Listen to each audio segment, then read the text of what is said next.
Hey, Civi here. I haven't done one of these in a while. I'm going to read a little bit from my newest book, Local Boy Done Gone. It's about a folk musician in the early 1970s who's being manipulated by time travelers from the future. One is his older self, who wants to avoid him becoming famous, still be a one hit wonder, and wants to make sure he keeps his life on track, so he has to get married at the right time, have the right kids. Another is a mysterious redhead who's bringing him on music related errands to the future. He finds a list in her van of musicians who die at 27, and he suspects that she's the one who's killing them off, and he's nervous about what's happening to the timeline. But he has these kind of dueling missions being manipulated by time travelers in the past. It's a sequel to my first book from 2008, Timely Persuasion, but it's written as a standalone. Don't need to read the first book to understand the second book. Actually works if you read this book first and read the other book after.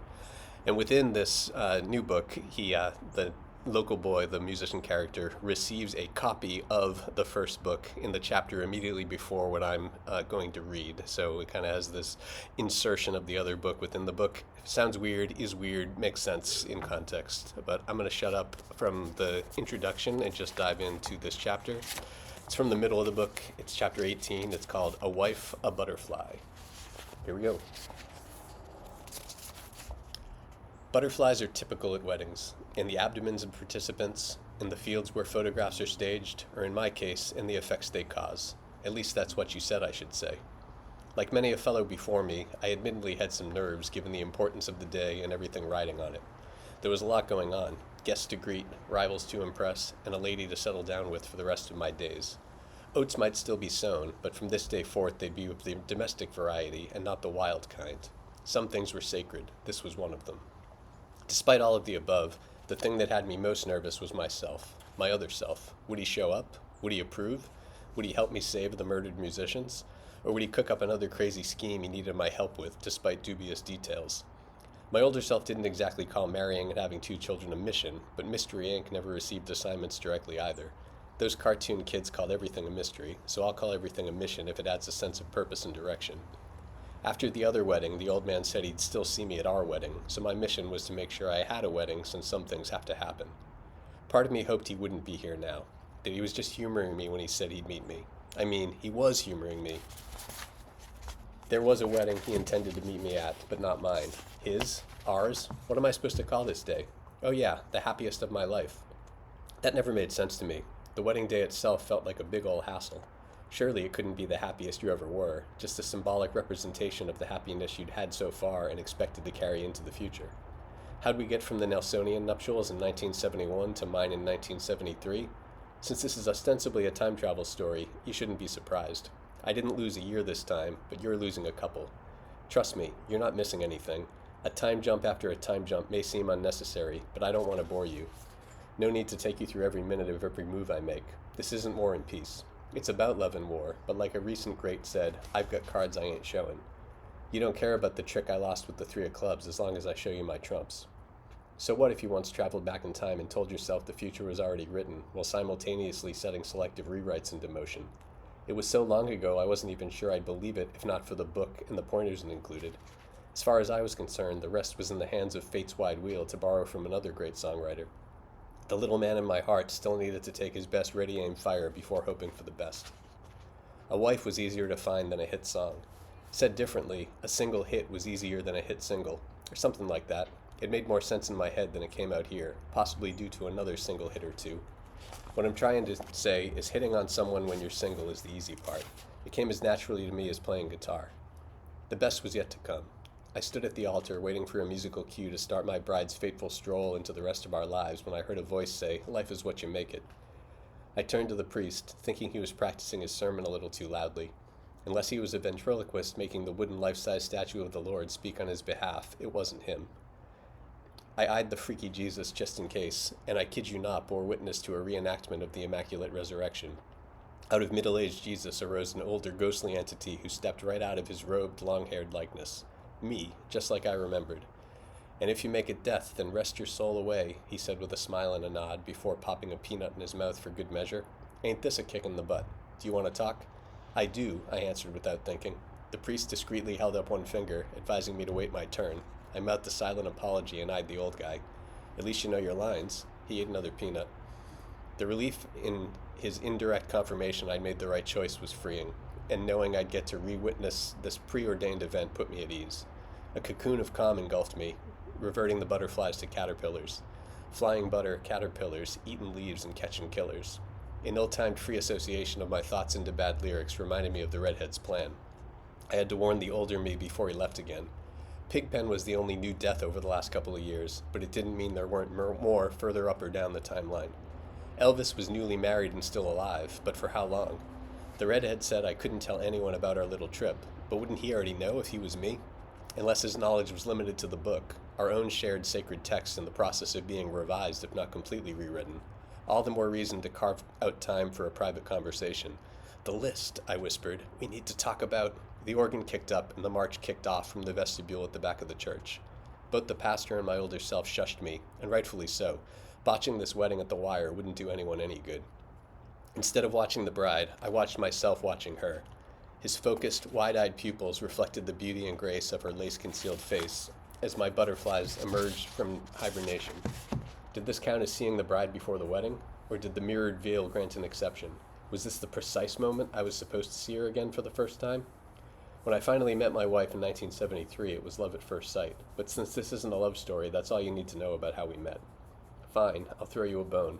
Are you the one the downtown ladies call treetop lover? Was the first thing she said to me, right before taking my photo with her secondhand canonette. I had my guitar and was singing lyrics Rolling Stone printed from a cassette tape they found in Pigpen's bedroom when he died. Just one verse over simple strummed chords. She waited until I finished and asked me to pose. A candid action shot might have looked better, but I appreciated the request for permission. What happened later that night is between us. What happened next at the church was one of those things most people tell you they'll remember forever, but in my case is a hazy blur of all the wrong memories for all the wrong reasons. She kept the veil on after her father dropped her at the altar. We decided to delay the liftoff until the kiss, a mutual decision to up the mystery and also double as a war protest. Exactly how hiding her face protested anything was a little lost on me, but if my bride thought the great Randy Newman wanted her veil left on, I wasn't going to object. Beyond the mirror image, it's a jumbled mix of swirling visions clouding my memory and spawning more bad lyrics. Sweaty tingles, surging organs, sacred oaths. Lists of words and glances, suspicious undergrowths. Nameless smiles, smiles nod, nodding smiles, smiling gods. Guests are guesses, guesting people, greeting people. What a fraud. Way too many people to greet and or acknowledge. I really wished we'd done this on our own without the crowd like Elvis had, but it was too late. Or was it? Fewer guests equals fewer headaches, and more chances to converse with my future self. Do you solemnly swear to take this woman as your lawfully wedded wife? I solemnly wish we eloped. That got a laugh from both the priest and the future Mrs. Timmons. Nobody realized I directed it at myself, not even him. I said it again. This time nobody laughed, but he got the hint. His head tilted back and forth in agreement. I'll be right back. Butterflies are typical at weddings, in the abdomens of participants, in the fields where photographs are staged, or in my case, in the effects they cause. At least that's what you said I should say. Like many a fellow before me, I admit I had some nerves. Thank God we decided to elope. No guests to greet, rivals to impress, family to tolerate, bandmates to invite, or reception halls to rent. You can't fight City Hall, but you can forge your life together there in the eyes of the law. My bride-to-be was completely on board with the lack of a crowd, but still opted for the traditional wedding attire. Tux for me, a white-veiled gown for her. My cousin was our witness. If anyone was present to witness him in his sharkskin jacket over a rumpled button-down shirt, they'd question our definition of traditional, but he always waltzed to the drum of a different dance. The thing that had me most nervous was myself, my other self. Would he show up? Would he approve? Or would he cook up another crazy scheme and needing my help with to save the world as he knew it? Did he know about the redhead's list? I was in the middle of that thought when he walked through the gauzy curtain backdrop that transformed whatever this room was usually used for into the weekly wedding wonderland. He assessed the decor and nodded as much to himself as to me. Good call. Break a leg. Since when did you say that at a wedding?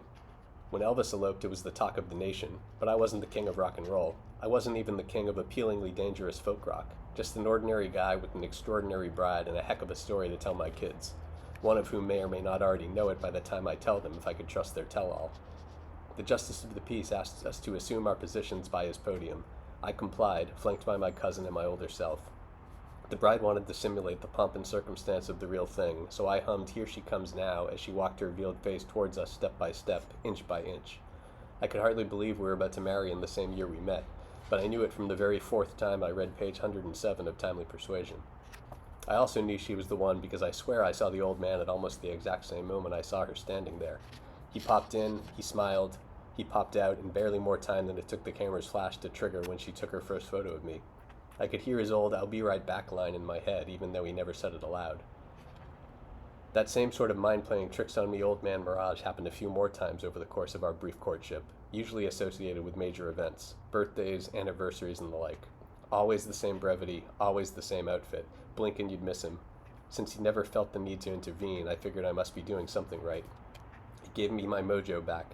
The best confidence boost is trust. Someone would cut in if I was doing it wrong, wouldn't they? Producer reduce, deduce no excuse. I ain't no recluse, induce the seduce.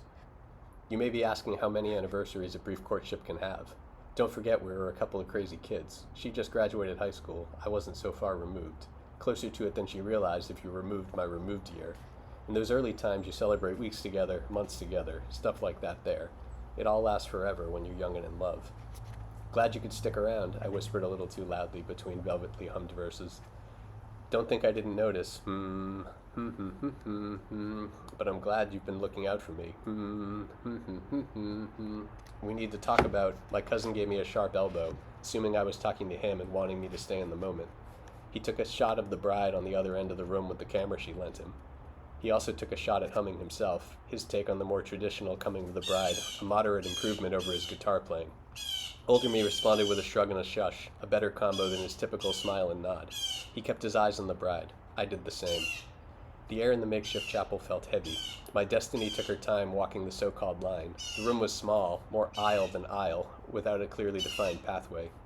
My soulmate took tiny steps towards me, barely a soul's length each time. Her folded hands held an imaginary bouquet like a budding flower girl instead of the fully blossomed focal point of the botanical garden. She was a flower child, a wild one at that.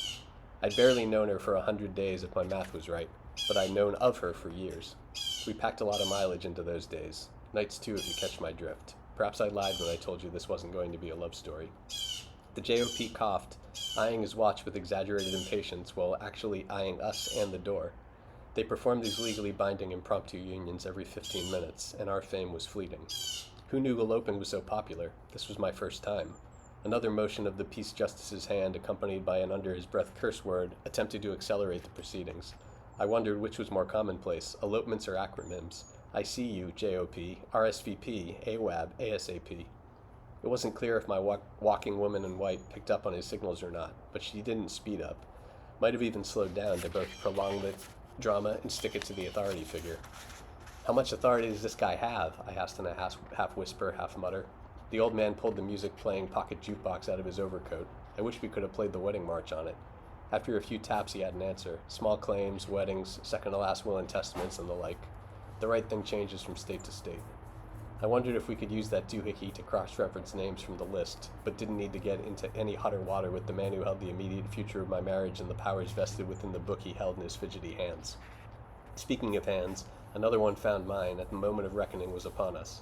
We linked fingers, thankful we chose to minimize the audience and any wiseacre who might try to chime in with an objection on a lark. Some folks had no sense of decorum. If you have an issue with a pairing, you take it up in private well in advance. This ain't no time for buzzer beaters. My son learned that when his objection at my daughter's wedding fell on Indifferent Years and another book relevant to my mid-ranged future. I lifted my hand from hers, just like in the song, and raised the face covering in fulfillment of the scriptures. I couldn't resist an impromptu rewrite. As I lift that veil from yours, girl, I assure you no one won. She winked, I blinked, clearing some clouds before they could swell into rain. Then my older self freaked the flip out and spewed some incoherent two-liners. She's not, but how, I think, not here, oh my, oh boy. Want to take a guess at what he said next? If you said, I object, you're both right and wrong. Same with, I'll be right back. He said that too, but not quite next. The thing in between was the one that got me. That's not your wife. Not exactly an objection, but not an endorsement either. So that was chapter 18. He might be marrying the wrong girl. Local boy done gone. Sequel to Timely Persuasion. I'll put a link to the book in the comments there. I'll also put a link where you can buy a Dangerous Folk Rock Appeal shirt. It's Local Boy's favorite saying. You heard it kind of buried within there. He says it like 10 times over the course of the book. I dig the shirt. I dig the book. Hope you did too. Thanks. Bye.